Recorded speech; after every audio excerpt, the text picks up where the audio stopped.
Oh my God, you guys, I thought we were done with the Simone Biles story, but it just keeps getting worse. So today, Simone Biles' media team, they came out and said that Simone Biles was suffering from the twisties, and that this is why she couldn't perform in the Olympics.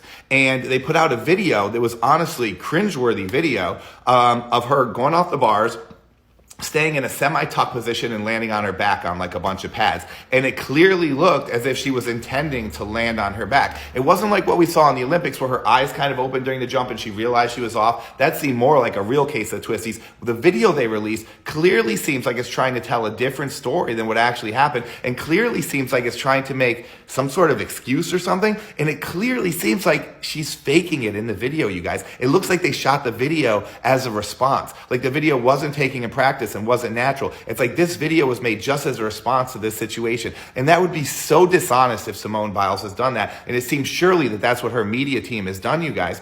And I got to be honest, you guys, this is a mess now because all the news agencies went out when Simone Biles said, "I'm suffering from mental health." All she had to do was shut up because everyone was going to give her the benefit of the doubt. She's a female athlete. She's an African-American athlete. She's a survivor of Larry Nassar. There's no way any news agency was going to question her on saying she wants to step out for mental health, right?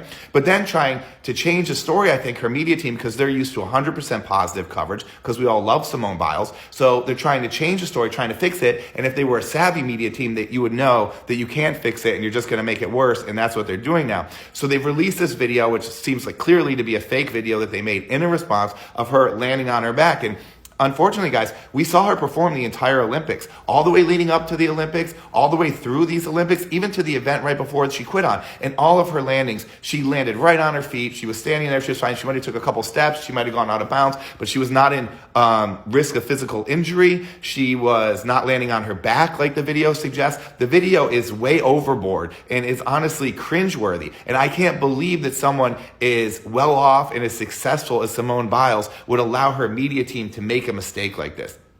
And you guys, it really blows everything out the window. All the newscasters that gave her the benefit of the doubt, now they're all reeling because they've all gone on a limb and said it's mental health. But guess what? If you look up the twisties in any medical journal you can find, you will not find a word about it because it's not mental health. The twisties is a term they made up for basically a sports injury. People that can't keep flipping anymore because of diving or for a temporary amount of time can't do flips off the bars in gymnastics. And it would make sense that maybe you could lose your equilibrium like that for a little while in sports. So I understand it. It makes sense that could be a sports injury, right? But it's not mental health. So they're lying. And now CNN had to release a blog to try to make excuses for it. And the whole blog is titled something like why the twisties is mental health, right? Because they know they're fucked. They're way past their skis because they gave her the benefit of the doubt. And now they have to try to explain why the twisties are mental health because Simone changed the story today.